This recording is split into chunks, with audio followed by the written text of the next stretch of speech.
These are things you should never do for a woman, no matter how madly in love you are with her. And number one on my list is abandoning your career, your passion, your pursuit, your goals for a woman.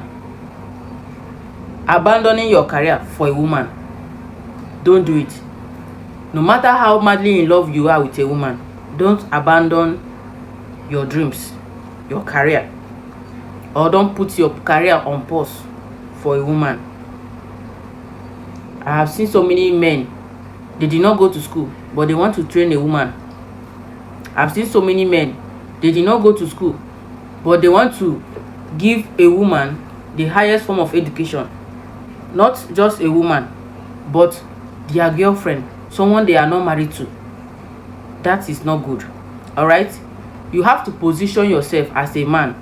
You have to put yourself in a stable state first, and when it is now in your capacity, and when it is now you have all the money to train a woman, you can.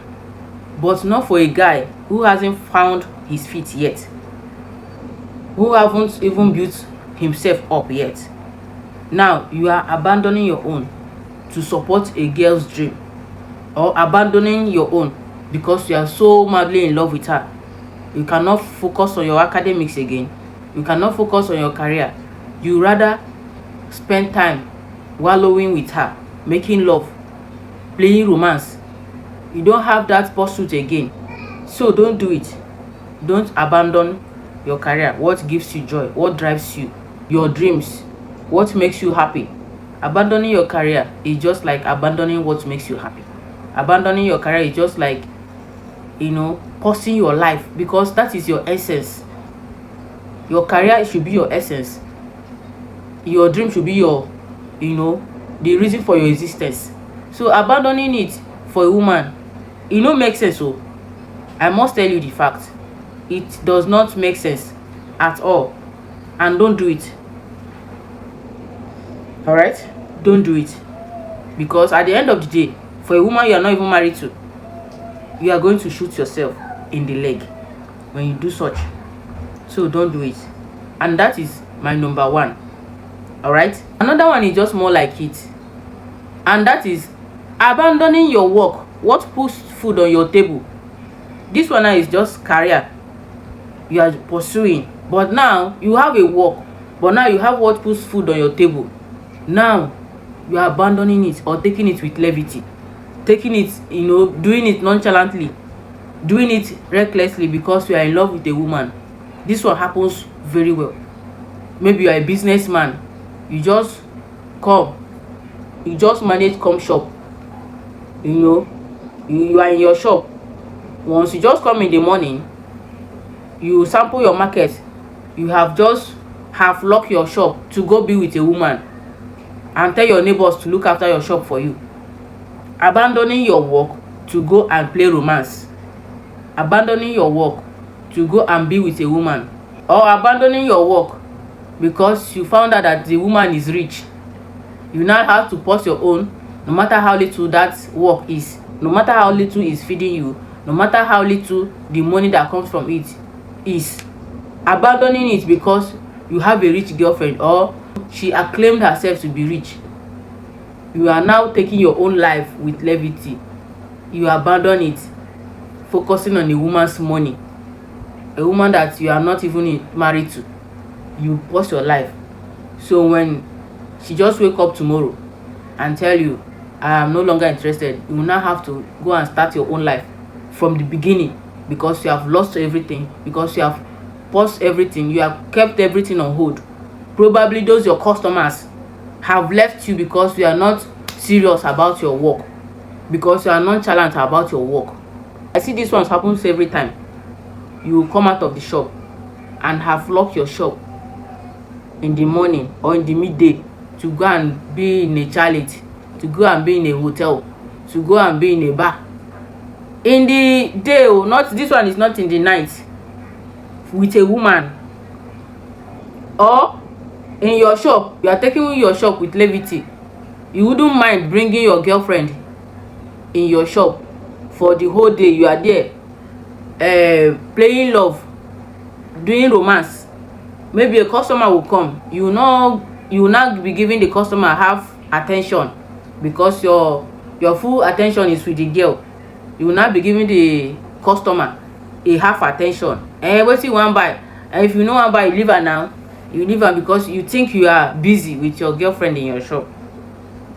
Business is business, and it's supposed to be business, and relationship is relationship. If you want to, if you want to do relationship, not at the expense of your business at your work. And most times this ones happens for a girl you are not even married to, because if it's your wife that knows that you have responsibility at home, she wouldn't come and be playing with you, be doing love in the shop, because she knows that if money don't come out, nobody go chop for house. So most times this ones happens to men who are still in the dating game, who are not married.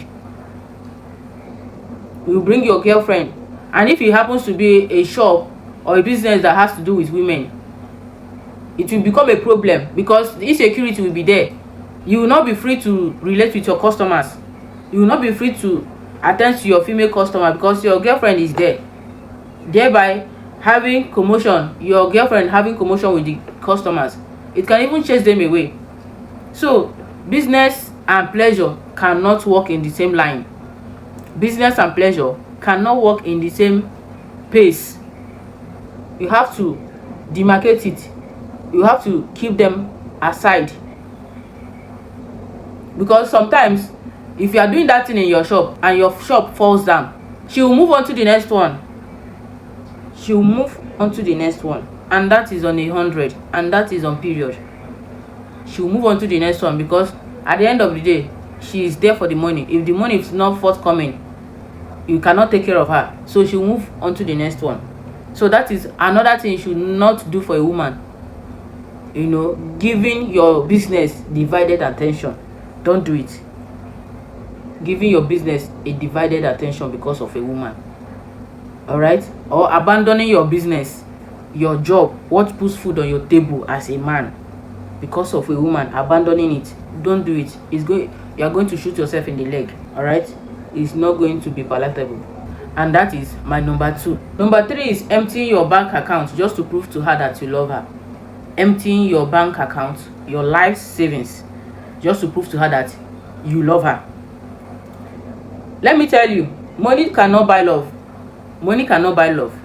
Money cannot buy a woman's heart, no matter how you try. And women are moved by emotions.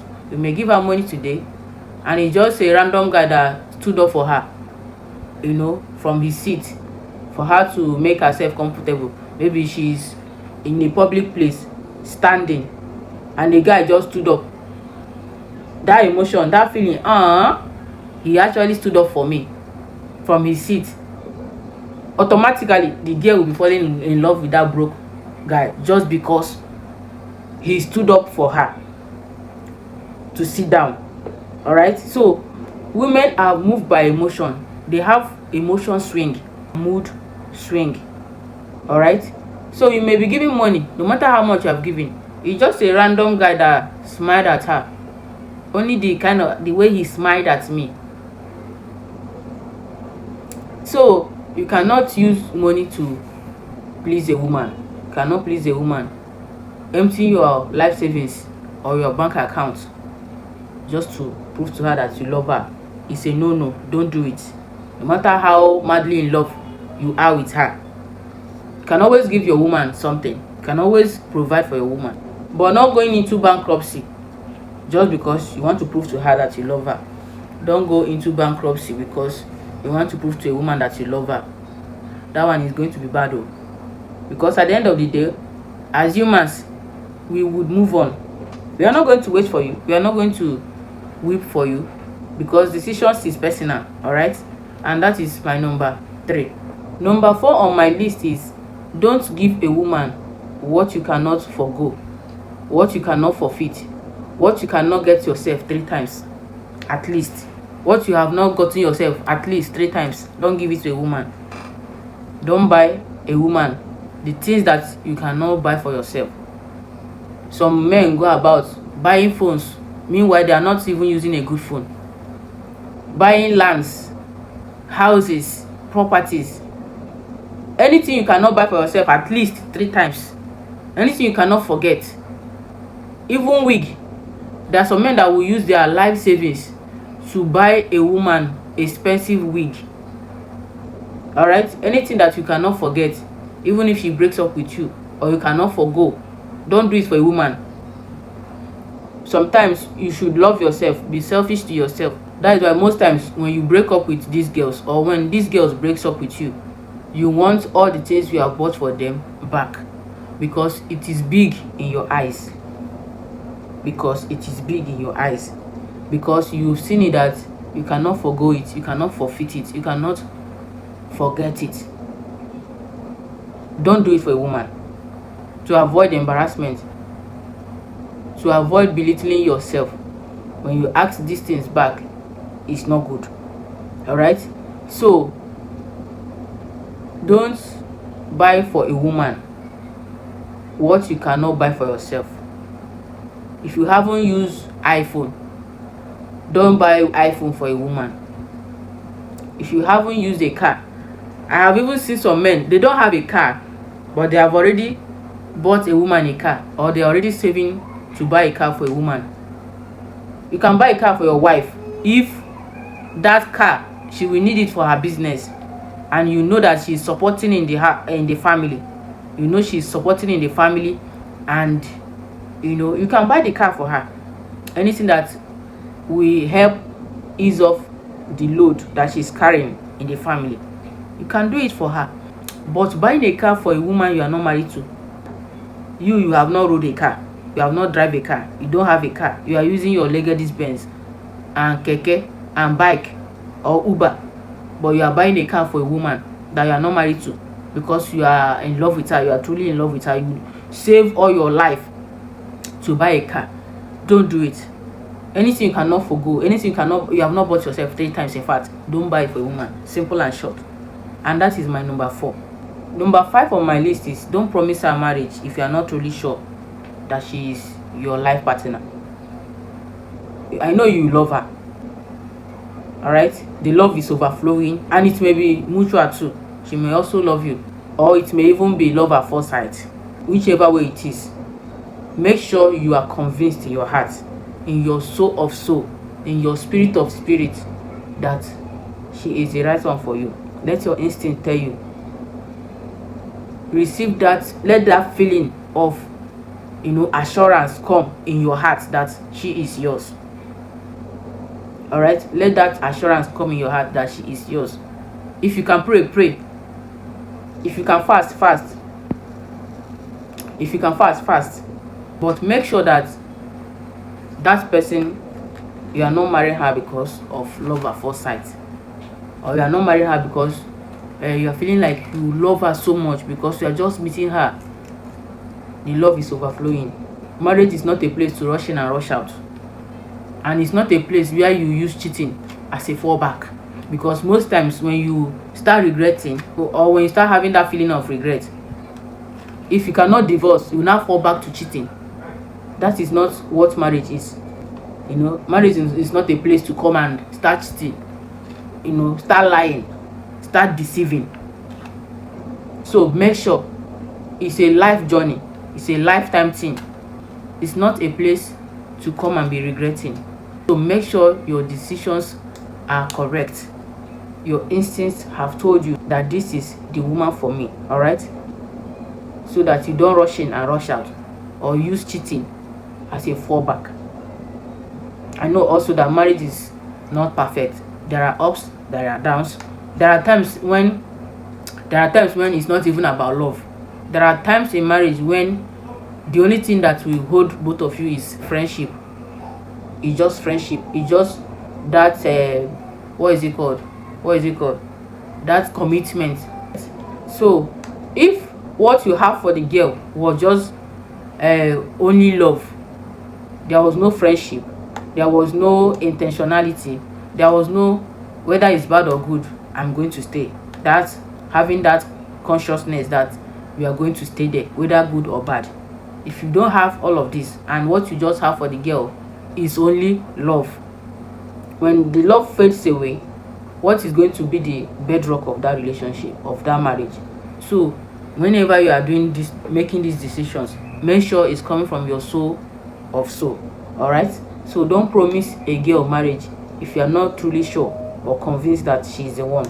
No matter how madly in love you are with her, no matter how you love her, if you are not sure, if you are filled with emotion, allow yourself to calm down so that you don't make mistakes. All right, and that is my number 5. Number 6 and last on my list is don't give her all your time. Just like I said earlier, don't give her all your time, your energy. Don't always be at her beck and call. Have boundaries. Have, women love men that have boundaries, men that their yes is their yes and their no is their no, men that they cannot walk over. Women love them. And don't apologize for keeping your boundaries. If your boundaries makes you happy, don't apologize for keeping boundaries. Don't feel remorseful, don't feel bad. Make your decisions and stand by it. All right, make your decisions and stand by it. Don't fund her lifestyle at your expense. There are women that are consumers. There are women that have high taste. If you have such women, don't fund her. Don't encourage laziness, or don't encourage her to be spending your money anyhow when she's not working. Don't fund her lifestyle, because you are going into bankruptcy if you continuously do that. Because you are going into bankruptcy when you continuously do that. When you continuously fund her lifestyle, when you continuously buy that wig. She does not know what market is selling because she's not working, but yet her taste is up here, her standard is up here. All right, don't fund it. Don't fund it. These are bonus points. Don't encourage bad behaviors. If you have tolerated it once, twice, at the third time, stand by it. Make your decisions and let her know your decisions. All right, and let her know your decisions. Stand by it. Don't encourage bad behaviors over and over again. She must not cheat on you more than once. Maybe she has cheated on you once and came and apologized. You forgive her. If it happens the second time and it happens the third time, make your decisions and stand by it. Don't be a walkover. All right, and that is it on this one. Thank you so much for watching. I remain my humble self, Chika. Please stay tuned to my channel as I bring you tips for a healthy lifestyle. All right, see you in my next one. Bye.